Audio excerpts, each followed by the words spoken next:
नमस्कार, Navbharat times online पर आप सभी का बहुत बहुत स्वागत है। सदियों का इंतजार, दशकों की कानूनी लड़ाई और आंदोलन के बाद आखिरकार अयोध्या में भव्य श्री राम मंदिर आकार ले चुका है।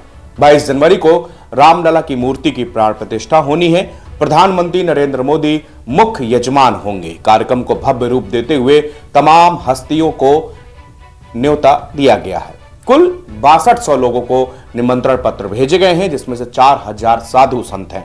न्योता राम मंदिर आंदोलन के अगुवा रहे बीजेपी के दिग्गज नेता लाल कृष्ण आडवाणी को भी गया है, डॉक्टर मुरली मनोहर जोशी को भी गया है, लेकिन राम मंदिर ट्रस्ट के महासचिव चंपत राय ने उनसे उम्र, ठंड और सेहत को देखते हुए ना आने की गुजारिश भी की है। बकौल राय दोनों दिग्गजों ने यह अनुरोध स्वीकार भी कर लिया। इसका मतलब है कि जब अयोध्या में रामलला की मूर्ति की प्राण प्रतिष्ठा होगी, जब रामलला हम आएंगे, मंदिर वही बनाएगा, उद्घोष करने वाले ना आडवाणी मौजूद होंगे और ना ही आंदोलन के एक और प्रमुख चेहरा रहे मुरली मनोहर जोशी होंगे।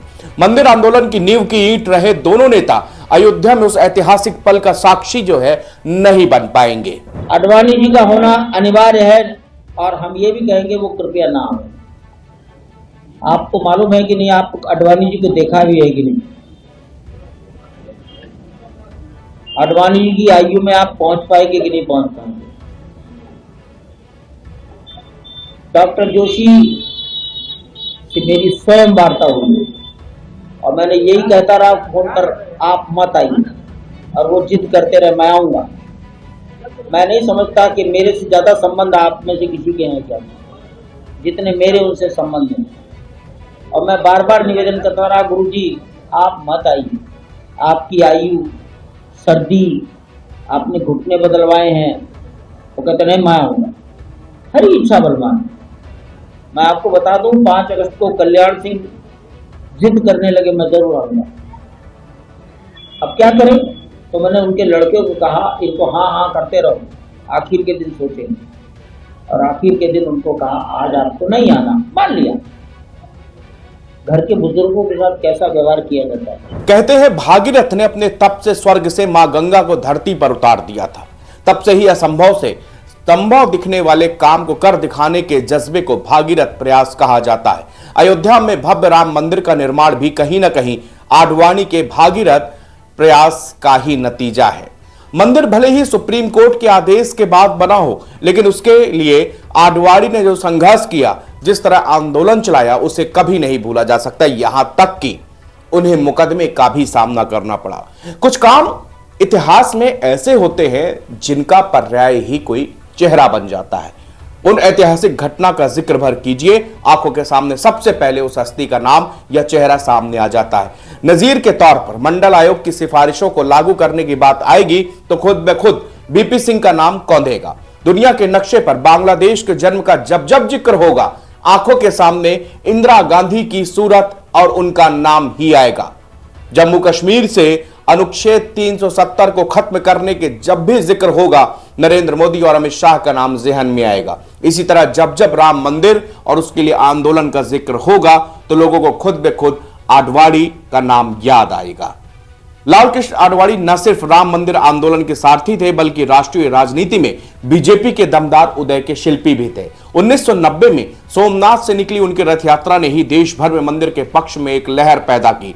जब वह सौगंध राम की खाते हैं, मंदिर वही बनाएगा उद्घोष करते थे, तो राम भक्तों में एक अलग ही उत्साह का संचार होता था। उनकी रथ यात्रा के दौरान जब एक धक्का और दो का भी भड़काऊ नारा लगता था, तब लोगों से अपील करते थे कि हिंदू तोड़ने में नहीं बल्कि जोड़ने में यकीन करता है। इस नारे की जगह सौगंध राम की नारा लगाया जाए। सोमनाथ से शुरू हुई रथ यात्रा 30 अक्टूबर 1990 को अयोध्या पहुंची थी, लेकिन यूपी में प्रवेश से पहले उन्हें बिहार के समस्तीपुर में गिरफ्तार कर लिया गया।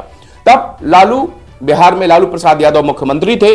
30 अक्टूबर 1990 को जिस दिन रथ यात्रा को अयोध्या पहुंचना था, उसी दिन यूपी के तत्कालीन सीएम मुलायम सिंह यादव ने कार सेवकों पर गोली चलाने का आदेश दिया, जिसमें कई कार सेवक मारे गए। घटना के 23 साल बाद सपा के संस्थापक ने जुलाई 2013 में कहा था कि उन्हें कार सेवकों पर गोली चलवाने का अफसोस है, लेकिन उनके पास कोई दूसरा विकल्प भी मौजूद नहीं था।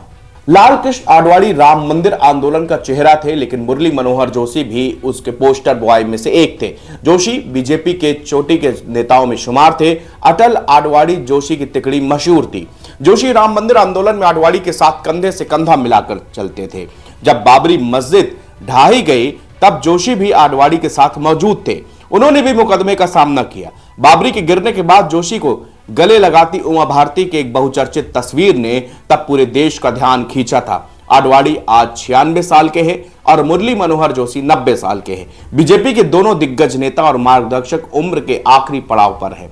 उम्र और सेहत का तकाजा है कि जिस आंदोलन से उनके घर घर में पहचान बनी, जिस उद्देश्य से उन्होंने आंदोलन चलाया, आज जब वह उद्देश्य पूरा हो रहा है तो उस ऐतिहासिक पल को खुद की आंखों से देखने के लिए वो यहां मौजूद नहीं रहेंगे। कम से कम चंपत राय का बयान तो यही इशारा करता है।